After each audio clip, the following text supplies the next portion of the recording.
Телма интервју вечерва со Стојан Ангелов, директор на Дирекцијата за заштита и спасување. Добре дојдовте на Телма. Добро ве најдов. Зошто се уште и натаму нема добар абер за гостиварчани? Бидејќи се уште е присутна бактерија во водата, иако низините количини се многу ниски, водата е погодна за техничка вода, но не е погодна за пиење. Процесот на хиперхлорирање, односно зголемена на количина на хлор, веднаш по напуштање на водата од каптажата, течи понатаму и ќе тече се додека не добиеме кристално чиста вода за пиење, бактериолошки и хемиски исправна. Расчистено ли е значењето на терминот техничка вода? Според бидејќи според едни тоа значи само техничка вода, според други може за бањење, сега присуството на оваа бактерија предизвикува дилеми. Присуството на оваа бактерија во законски или со подзаконски уредени норми во многу ниско, така што таа не представува закана за луѓето и луѓето можат безбедно да се тушираат со неа, бидејќи тогаш имаат контакт со неа. Многу оптимистички беа најавите во однос на тоа кога ќе дојде техничката вода, кога ќе има исправна вода за пиење. Техничката се случи според прогнозите, но очигледно сега понатаму предизвикот е се уште голем. Колку е проблемот реално само во анализите и резултатите кои што произлегуваат, а колку во она што беше споменато дека ќе треба многу голема помош за гостиварскиот водоснабдителен систем за да се врати во некакви стандарди со што би се избегнале вакви ризици во иднина. Состојбата таму одамна излезена од контрола. Она што се случи во Гостивар е надвор од разумот. Да ставите цевки во вода, во река, во канал и да пуштите граѓаните да пијат, навистина е крајно несовесно однесување, но за тоа судот ќе се изјасни понатаму. Би сакал да одговорам на првиот дел од вашето прашање. Да, водата стана технички исправна според предвидената динамика. Во моментот кога водата стана технички исправна, граѓаните ги отворија чешмите и она устојана вода која што се наоѓала во оние секундарни, терцијални цевководи до нивните домови, се измеша со главната вода, а таму се појавила бактерија која што е карактеристична за устојана вода. Така што таа бактеријата која што сега се појавува, оние фекалните бактерии кои што се далеку поопасни, нив ги нема, хлорот ги уништи, а најновиот момент кој што го детектиравме овој викенд е перењето на цевководите, бидејќи последните денови се отворени вентили, условно да кажам, каде што водата слободно истекува, за да дојде до миење на цевководите. И тука повторно доаѓаме до процес на мешање на водата и тоа е она што го зголемува присуството на оваа бактерија, која што е карактеристична за устојана вода, но во количина која што водата не ја прави опасна како техничка вода. Македонија е подвршник и особено оваа недела не се за занемарување оние температури досега од плюс 30 степени. Колку се има капацитети да се испорачаат дневните потреби и за вода за пиење, но и вода за останати потреби? На седницата која што заврши пред малку, присутни беа и представници на Созарат. Имаме доволно вода за наредните денови. Во случај на дополнителна потреба ќе се направи нова набавка, така што граѓаните на Гостивар ќе имаат доволно пивка вода во наредниот период. Вклучително и доста општествено одговорни компании, па и други општини кои што помагаат, односно спонзорираат вода. Значи во Гостивар може да се најде доволно и флаширана вода, но и вода за пиење од цистерните кои што секојдневно ја доставуваат. Во случај на недостаток на вода, локалниот кризен штаб е должен да побара од нас за да ја зголемиме количината на испорачена вода. Колку се пресметките, колку дневна вода се испорачува, колку е потребно, бидејќи веројатно никој нема да се остави на донациите и на она што ќе биде дотурено, меѓутоа врската е сепак на државата да ја испорача. Не можам да одговорам на ова прашање, но огромни количини на вода се однесени во Гостивар. онолку што е потребно на граѓаните на дневна основа.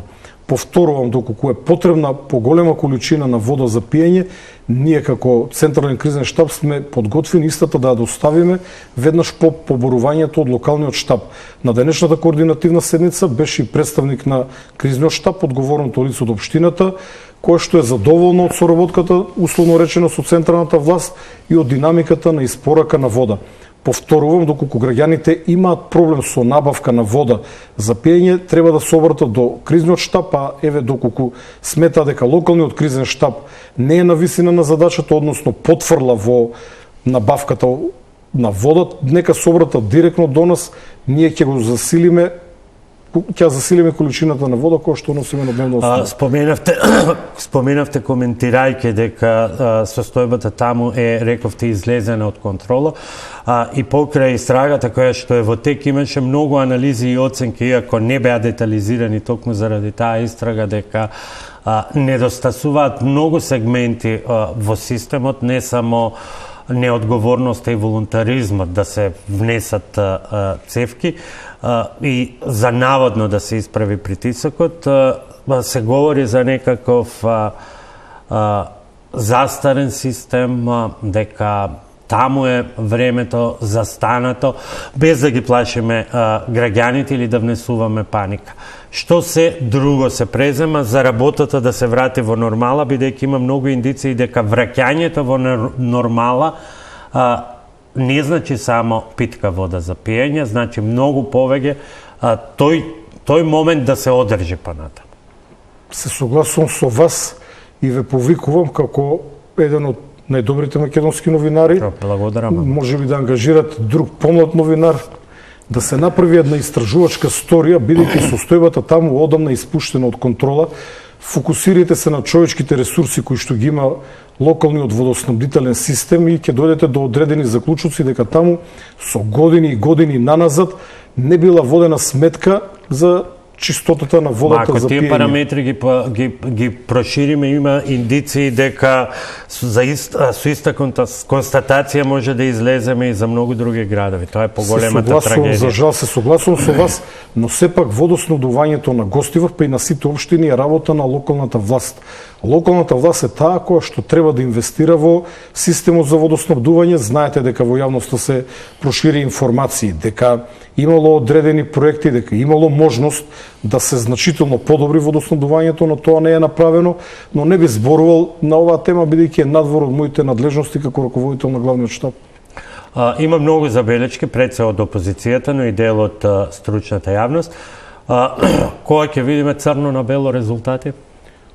Тие се сега остануваат во рамките на штабот.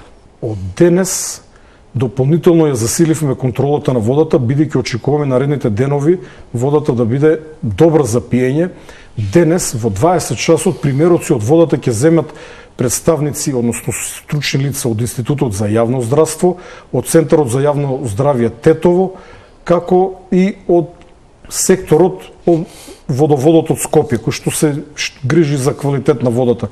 3 независни лаборатории вечерва ќе земат примероци, истата ќе ја испитат и договоривме да ја засилиме динамиката. Примероци ќе бидат земани на 12 часа, бидејќи очекуваме наредните денови состојбата да се подобри. Кога ќе бидат јавно објавени, бидејќи еве ние од Комуналец Скопје на пример ги добиваме избирен извештај, дури добиваме на мејл секој месец. Обратете се до мене, ќе ги добиете сите информации кои што ги имаме како главен штаб. Податоците се јавни, податоците ги имаат и локалните авторитети од општината Гостивар, бидејќи ние сме максимално транспарентни, се работи за животот и здравјето на нашите граѓани од Гостивар, така што овие податоци воопшто не се кријат, напротив, јавно може да бидат достапни. Доколку сметате дека не сте доволно информирани, нема никаков проблем, кажете конкретно кои делови ви интересираат по завршувањето на ова интервју и сите ќе ги добиете. Да се префрлиме на една друга тема, тоа е за жал стана актуелна, пожарите, колку активни се во моментот и колку сме блиско или далеко, барем статистички од едни многу несакани состојби кои што ги имавме изминатите години. Ова пожарна сезона можам да констатирам дека засега минуваме доста добро.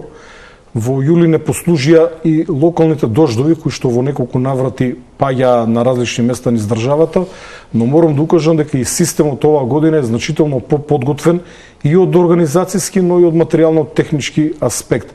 Така што пожарите сега се во прва фаза. Јас редовно ги информираме граѓаните дека на дневна база имавме по 10 на 15 пожари, вчера не имавме 30 пожари на отворен простор. Денес досега имаме повеќе од 10 пожари на отворен простор. 30 на пожари, ако не бидат внимателно изгаснати во прва фаза, повеќето од нив имаат капацитет да се прошират во тешки за гасење пожари. Ние оваа година вакви пожари имавме само неколку, сега во интерес на времето не би ги набројувал, последниот е пожарот во Кавадарци, кој што повеќе од сигурно е злонамерно подметнат од лице кое што бегало од шумската полиција и го палело на 500-600 метри во поголем... Колку е ризично и кој е предизвикот во Кавадарци? Пожарот е ставен по целосна контрола. Во овој момент имаме оган само на едно непристапно место и таму действува еден трактор на дирекцијата кој што полни вода од Тиквешко езеро и очекувам денес да биде целосно изгаснат, со тоа што морам да пофалам реакцијата на локалните власти, затоа што постои навистина координација на највисоко ниво. Локалните пожарникари со поддршка на две доброволни друштва, пожарникари од доброволни друштва, локалната самоуправа, значи цистерни на јавното комунално претпријатие, понатаму користење на тешка механизација, булдожери и друг вид на тешка механизација со кои што се прават противпожарни пресеки. Пожарникарите работеа и минатата ноќ и оваа ноќ, иако е атипично и високо ризично гаснењето на пожари ноќно време, но овде се работи за ниска вегетација, грмушки, трња и условите дозволуваат на некои места ноќно работење. Очекувам денес да биде изгаснат, но навистина беше зафатена голема површина. Колку пожарникари, бидејќи имавте и некои договори и со волонтерските друштва, колку пожарникари и опрема има Македонија, што би се рекло, на готовс, бидејќи особено делот на опремата и натаму рак-рана? Вкупно вработени околу 900 професионални пожарникари, но треба да знаеме и верувам дека сите знаат дека тие не се достапни цело време, дел од нив користат редовни годишни одмори, иако во помал број тие се редуцирани во текот на летото, некои имаат слободни денови, некои се болни, земаат боледување, но бројката е максимум до 900 пожарникари, затоа и мојот фокус оваа година го ставив на соработка со доброволните противпожарни друштва кои што се институционализираат преку тимовите за брз одговор на дирекцијата. Оваа сезона се уште сме немале потреба од нивен ангажман, со тоа што укажав на локалните командири и на градоначалниците, кога ќе избие пожар да бараат поддршка од мене, да ги ангажирам доброволните пожарникари преку тимовите на дирекцијата, пред пожарите да излезат од контрола. Значи во прва фаза ние не чекаме оваа сезона пожарите да се разгорат, па потоа да бараме помош. Се удира брзо, има брз и силен почетен удар кој што спречува нивно ширење. Сеќавам на една изјава лани, па и полани, кога ги повикавте и локалните власти малку повеќе да се ги поднаучат и преземат своите надлежности, а не само да вртат телефон во Скопје и да бараат ер-трактор или хеликоптер. Се менува таа ситуација? Јас сум доста задоволен оваа сезона. Повеќе пожари покажаа дека градоначалниците имаат поинаков пристап. При тоа знаеме дека има и доста нови градоначалници од минатата есен. Тие се помотивирани, поагилни. Имавме тешки пожари во Штип, имавме многу лош старт на оваа сезона, уште првите денови од јули или крајот на јуни, кога во Штип имавме 3-4 пожари. Исарот неколку пати го палеа. Тој е исклучително стрмен терен. Координацијата од градоначалниците е навистина на високо ниво, со тоа што благовремено и му кажав дека да не се подпират на воздухопловите. Знаете, онаа пракса, ќе се појави пожар, не се презема доволно активност, иако има устови и простор, и потоа кога ѓаволот ќе однесе шегата, кога пожарот ќе се расшири, се бара поддршка со воздухоплови. Ер-тракторите не се чудотворни, тие може да помогнат, но препорака до градоначалниците, кои што тие ја засега почитуваат, тие да се користат само за тежок терен, каде што луѓето не можат да отидат, но понекогаш се случува да биде побарана нивна помош и за некои релативно полесни пожари, со оглед дека имаме двајца нови пилоти од оваа година, ги пушта ер-тракторите да действуваат и онаму каде што можеби не се неопходни, но тоа беше еден добар тренинг во реална ситуација за двајцата нови пилоти. За крај, се балансирали доволно, иако особено подметнатите, а најголем дел се подметнати пожари се резултат на поединци, се балансирали добро меѓу и колку е можно да се балансира меѓу потребата општа забрана за движење по шуми и потребата на луѓето на овие горештини и да се разлазат. Не постои забрана за движење во шуми, оваа мерка погрешно се толкува. Ние имаме контролирано движење во шуми. Секој ден граѓани кој што сака да отиде низ нашите приубави планини, доволно е да отиде до локалната подружница на национални шуми, да се регистрира, ќе добие потврда дека може да се движи, може да добие потврда и за неколку дена во текот на викендот или на некој празник, и мислам дека никој не е одбиен да добие дозвола за движење низ планините. Значи прошетка низ Шара, Пелистер не е забранета, туку е контролирана. Тие се национални паркови, кај ни важат посебни правила. Националните паркови сами треба да прогласат ограничено движење, но повторувам, движењето не е забрането.